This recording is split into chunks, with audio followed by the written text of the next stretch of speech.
Fini les tracasseries dans l'établissement des cartes d'identité dans le littoral. Une application est mise au point pour gérer efficacement les courriers administratifs en rapport avec la carte nationale d'identité.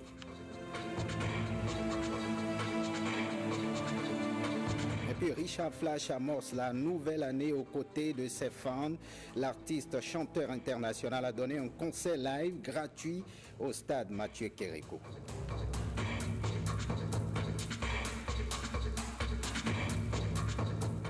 Bienvenue si vous nous rejoignez. L'opération de déguerpissement des espaces publics est entrée aujourd'hui dans sa phase active après l'ultimatum du 31 décembre. Certains occupants illégaux de Cotonou s'exécutent, d'autres par contre résistent. Une équipe de notre rédaction est allée sur le terrain. Elle nous parle d'un constat mitigé. Julia Koekou, Rachida Biomama. Il plie bagages. Coups de marteau, de pioche en plein bâtiment, cabines téléphoniques, boutiques, escaliers et autres installations détruites ou en cours de démolition. Il s'active car pour ces occupants des espaces publics, il n'est pas question de subir la rigueur de la loi. On dit normalement aujourd'hui, on doit commencer par casser. Il ne faut pas attendre l'État réagir. Parce qu'on a donné un espace qui n'est pas trop court. On n'est pas obligé de nous gendarmerie avant qu'on ne fasse quelque chose qui est bon. C'est pour notre pays. Le Bénin nous appartient tous et il faut respecter l'autorité. Pendant que certains optent pour le départ volontaire, d'autres visiblement sont dans l'indifférence. Par le moindre signe de libération de l'espace public, c'est fou Gisèle, tenancière d'une boutique, croit avoir une explication. Oui, ça fait de la peine. Ça fait de la peine parce qu'il y a d'autres. Peut-être eux, ils n'ont pas là où rentrer. Ils ont pour eux que tout est au dehors. Et on leur dit de déguerpir, comment ils vont faire. Nous, on a au moins l'intérieur et nous sommes rentrés dedans. On est obligé de rester dedans. La vente va baisser parce que si ce n'est pas les casiers qu'on va mettre au dehors, les gens ne vont plus savoir que seulement ceux qui sont déjà avec nous qui peuvent savoir. Pour rallier les résistants, Rodolphe Batoshi recommande qu'on amplifie la communication sur le bien fondé de l'opération. D'accord, ça va libérer les voies et ça va rendre fluide le trafic. Il faut encore communiquer davantage, expliquer les raisons. Même s'il faut traduire ça en des langues, plusieurs langues, pour que plusieurs personnes puissent comprendre, il le faut. Entre obéissance et résistance, chacun choisit son camp. Mais le gouvernement lui promet qu'aucun délai ne sera prolongé, de même qu'il ne reculera pas pour faire de Cotonou une ville plus attractive. Et cette information qui vient de nous parvenir, un incendie de coton à Ouéré, c'est dans la commune de Gorgounou. Plusieurs tonnes de coton sont parties en fumée, plus de 100 tonnes de coton ravagées par le feu devant les responsables des marchés autogérés. Cet incendie, on nous annonce que l'incendie est d'origine humaine. Nous y reviendrons dans nos prochaines éditions. La ferveur de la fête samedi, c'était la Saint-Sylvestre, le dimanche fête de l'an, un week-end de fête qui a eu certainement raison des fonctionnaires. Nous avons visité quelques services de l'administration publique pour s'enquérir de la présence au poste des agents. Voici en images et en son le constat de William Choki. Tour jumelle administrative, ici 4 différents ministères cohabitent. Dans la cour, une forte présence des véhicules du personnel. Dans les bureaux, le constat est le même. Ils sont au poste pour la plupart. Ils sont venus à l'heure du travail, malgré les secousses de la Saint-Sylvestre et de Nouvel An. Le ministre nous a dicté un pli que nous devons observer. Et nous sommes tous là à 7h moins 10. Alors, est-ce que madame peut nous dire l'heure à laquelle elle est venue au boulot ce matin? L'heure à laquelle? Ouais. Je suis là à 7h. Parce que je viens très tôt, je me repose avant de commencer. Confirmez que les autres collègues aussi sont venus à l'heure? Si, juste après le drapeau, j'ai fait le tour de tous les bureaux pour saluer mes collaborateurs, leur présenter les vœux. Au ministère de l'Agriculture, de l'Élevage et de la Pêche, nous avons fait irruption dans certains bureaux pour la même vérification de présence au poste au lendemain de la fête. Sur les visages, on lit la fatigue, mais ils sont là. Il paraît que ce matin que vous êtes venu au boulot après 9h. Pas après 9h, je suis venu avant 8h. 8h, à quelle heure exactement? À 7h55. Autour de 7h50 par là. Vous avez vérifié si vos autres collaborateurs sont venus à l'heure? La plupart ne sont pas arrivés à l'heure. Ils sont venus à quelle heure? Certains un peu avant l'heure, d'autres après 8 heures. À la Direction générale des impôts, c'est le premier responsable contre toute attente qui fait office de guide, parcourir les services clés de sa direction pour constater la présence du personnel. Depuis 8 heures, ils étaient tous présents. Moi-même, je suis venu bien avant 8 heures. À quelle heure exactement? Je suis venu ce matin à 7h33 minutes. Pour l'ensemble des bureaux parcourus, ils étaient à leur poste de travail. Une présence physique qui cache certainement une lourde fatigue d'un week-end de fête, qui plus est le Nouvel An. 2016, un regard dans le rétroviseur. Plusieurs faits ont marqué l'année 2016. Les élections présidentielles ont retenu l'attention du constitutionnaliste Ibrahim Salami. Il est au micro de Monique Thoron et Marie-Louise Perrin. Ce qui m'a le plus marqué cette année, c'est l'élection présidentielle de 2016. C'était présenté comme l'élection de tous les dangers. C'était le déluge, c'était la catastrophe. Et puis, tout s'est passé finalement dans le calme. Mais ce qui m'a le plus marqué dans cet événement, c'est que malgré toutes les précautions prises par le système Yahi, ce système s'est finalement effondré comme un château de cartes. Et c'est là qu'on se dit que finalement, les institutions béninoises ont fait preuve d'une grande solidité, mais tout ça avec une constitution qui a fait ses preuves, mais avec une vigilance qui doit être beaucoup plus accrue en ce qui concerne la survie de notre démocratie, quant à la préservation des libertés de façon générale. Et cette interrogation, comment régler les problèmes d'établissement de la carte nationale d'identité aux populations de Cotonou?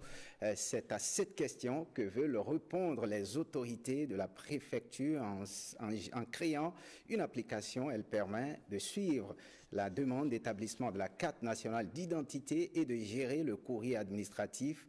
Brice Bontonou et Blaise Adampo pour les détails. Réduire les déplacements et alléger les tâches aux populations en matière d'établissement de la carte nationale d'identité. C'est ce qui préoccupe les autorités préfectorales du littoral. Elles viennent de mettre en place une application pouvant permettre de suivre les demandes d'établissement de la carte nationale d'identité et de gestion des courriers administratifs. Cela va diminuer les frais pour les requérants, parce qu'ils n'auront plus besoin de faire des allers-retours pour venir voir le niveau d'avancement de l'établissement de la carte d'identité. Donc déjà à domicile, ils peuvent savoir si c'est déjà établi, si c'est rejeté, quelles sont les pièces qui sont demandées, quelles sont les pièces qu'il faut compléter. Là déjà, je crois que c'est un grand pas en avant. Nous sommes dans une dynamique où il faut garantir le service public aux administrés de la façon la plus proactive possible. C'est pour ça que je voudrais me réjouir du travail qui a été fait. J'ai bon espoir que cette application sera utilisée de façon optimale afin de permettre aux populations de sentir le changement. Désormais, une carte nationale d'identité sera délivrée 112 heures après sa demande d'établissement. L'application permet aussi de régler les problèmes des intermédiaires et des cas de fraude. Voyons ces analyses. Le 16 décembre dernier, le président Patrice Talon a dévoilé son programme d'action. Cela a suscité des analyses. Marie-Louise Perrin, dans un entretien réalisé sur le plateau de l'émission 5 sur 7, a abordé avec le professeur d'économie Léonard Rouantchécon le programme sur le développement des infrastructures. Suivons ensemble un extrait de cet échange. Regardez. Moi, je crois que l'obstacle numéro 1 du développement de l'Afrique, du développement du Bénin en particulier, c'est la pauvreté des infrastructures routières. Et je pèse bien mes mots parce qu'en fait, sur le plan même de la mobilisation des ressources financières, du développement des banques, on n'est pas aussi en retard que ça.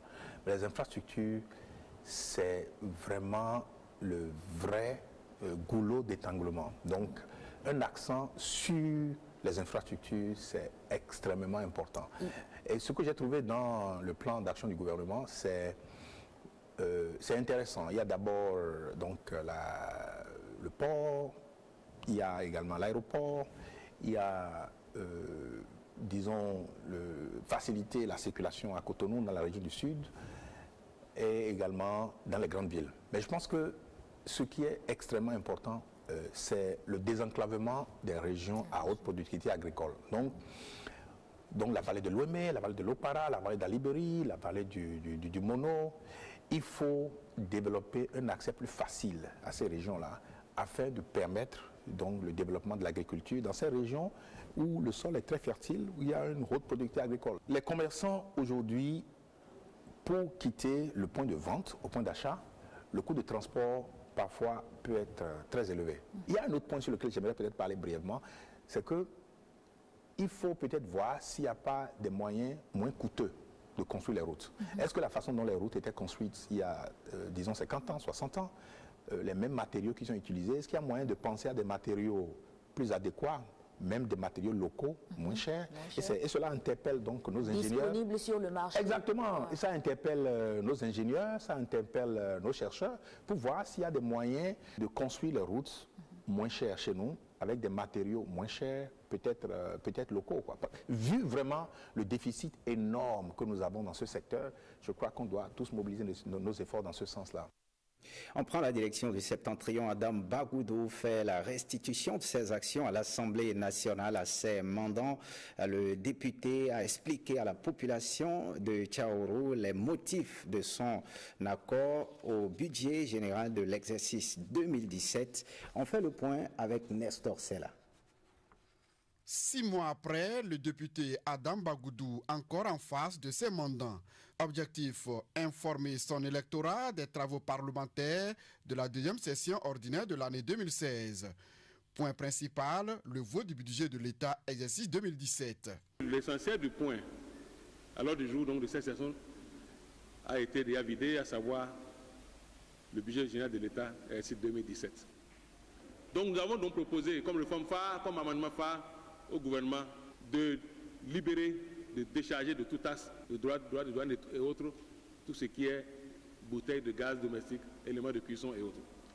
Ce combat à payer, le gouvernement a accepté d'exonérer à compter de janvier 2017 bouteilles de gaz et autres éléments de cuisson. Le gouvernement donc, Talon, propose des réformes et propose un investissement massif. Nous avons donc estimé qu'il fallait donc donner les moyens au gouvernement donc de réaliser l'ensemble des projets qui sont en cours.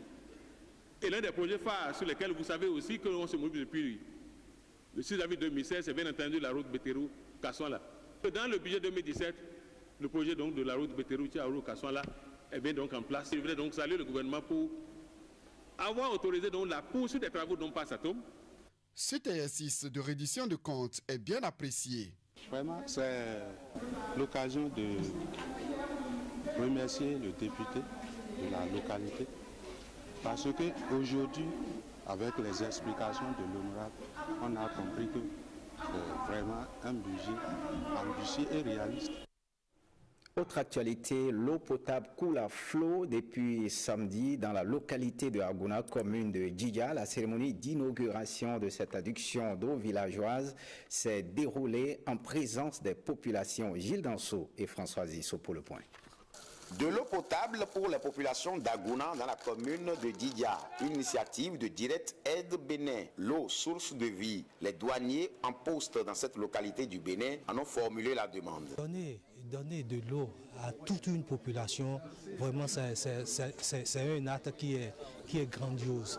J'encourage, je vais demander de ne pas seulement faire cette œuvre-là ici, de continuer dans d'autres communes où il y a manque d'eau. Le ministère en charge de l'eau est bien conscient de la nécessité de doter ces populations de ce liquide précieux. L'eau est une denrée vraiment indispensable. L'eau, c'est la vie.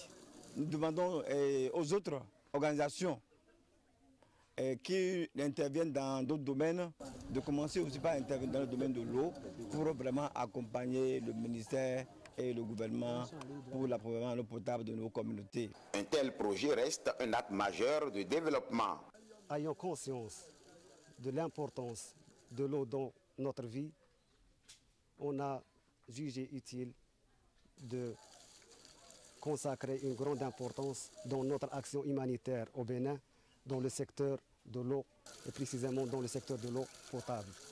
À cause de ce joyau-là, on a pu amener un peu de joie à la population d'Agouna. Ça nous fait très plaisir. L'eau potable désormais disponible à Agouna.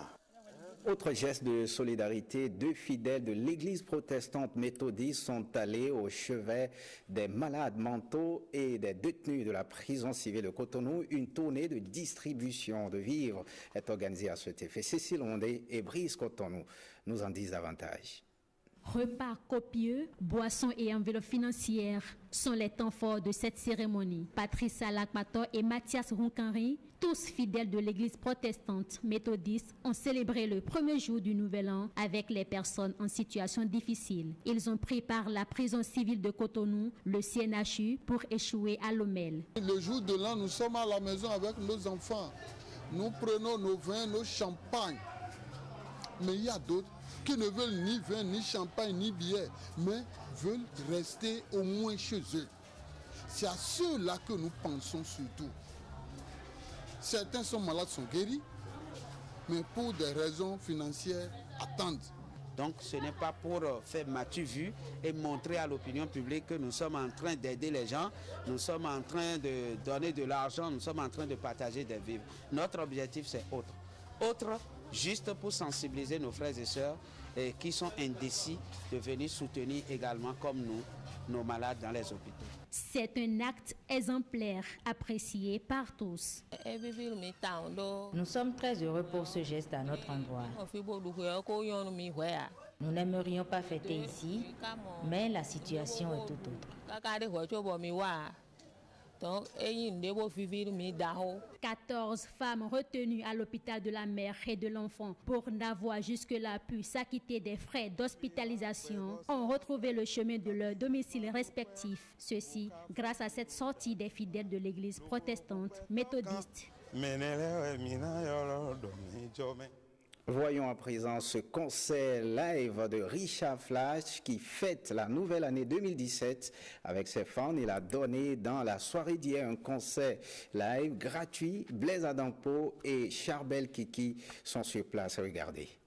Nous sommes ici sur l'esplanade extérieure du stade de l'amitié Mathieu Kérékou. Derrière moi, vous voyez, c'est un podium et là, c'est l'artiste Richard Flash qui donne un concert live. La population est sortie très nombreuse pour l'accueillir. Tout le monde cherche un moyen pour pouvoir suivre l'artiste. À son entrée sur scène, c'est l'apothéose.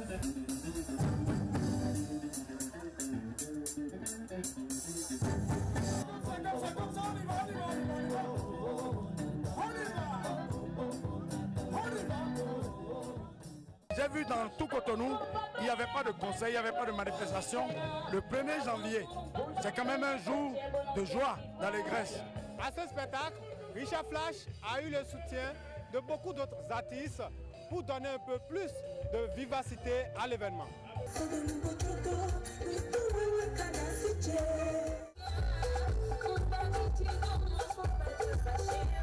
Entre artistes, on se soutient toujours. Franchement, j'ai estimé qu'il était utile de venir l'accompagner, le soutenir. Moment unique, moment inoubliable, surtout lorsque l'artiste a repris le morceau Dododa qui lui a permis d'être meilleur artiste de l'année 2016.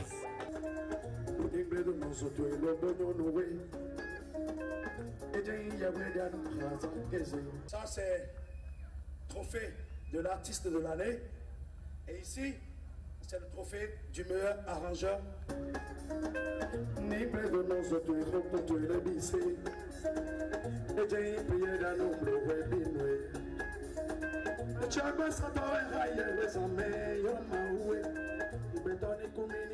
On change de registre, on parle sport avec la 2e édition du championnat national d'escrime qui a connu son épilogue ce 30 décembre 2016, déroulé sur 3 jours au stade de l'amitié Mathieu Kérékou. La compétition a permis aux scrimeurs d'exprimer leur potentiel. Regardez ce reportage de Hospice Setonji. Mettons-les. Discipline très peu connue du grand public, l'escrime béninoise a été exposée du 28 au 30 décembre au stade de l'amitié général Mathieu Kérékou. Les escrimeurs béninois, en opposition dans 2 catégories, épée et sabre, ont profité du championnat de la saison 2015-2016 d'escrime pour permettre aux habitués du stade de l'Amitié Général Mathieu Kérékou de découvrir cette belle discipline. C'est un bilan assez positif avec les jeunes qui ont rivalisé d'ardeur, de courage, de technicité. Et vous voyez aisément que l'escrime est en train de véritablement prendre chez nous. C'est vrai que ce n'est pas facile lorsque nous sommes sur les tropiques et nous manquons suffisamment de moyens. Cette 2e édition du championnat national d'escrime a réuni une quinzaine d'athlètes venus de 4 clubs. En sabre, le très doué Eulode Aoucheme est sacré champion. Dans l'épreuve d'épée, le talentueux Carlos Amoussou, tout juste junior, décroche l'or. Et je dédie ce trophée à mon entraîneur Francis Fanou, qui m'a beaucoup aidé dans le travail et qui m'a beaucoup soutenu physiquement et moralement. Et je souhaite dans les années à venir, d'ici 2020, pourquoi pas être le champion d'Afrique au moins. Mon objectif final, c'est Tokyo 2020. Prochain défi pour Carlos Amoussou, les championnats du monde junior en Bulgarie dans le mois d'avril, où il sera le représentant du Bénin. Soulignons qu'outre les 2 épreuves qui ont animé ces 3 jours de compétition, une formation diplômante a été organisée par la fédération pour élargir l'assiette des animateurs d'escrime. Fin de ce journal, merci de l'avoir suivi. Le programme prévoit à partir de 21 h un entretien sur le thème éducation sexuelle intégrée, comment y parvenir, et 2 feuilletons, les choix de l'amour et Oui Vartuo. Prenez le rendez-vous du journal du soir à partir de 23 h. C'est avec Héloïse Winator. Restez fidèles en notre compagnie, l'ORTB, votre partenaire qui ne vous lâche pas. L'ORTV passe sans vous.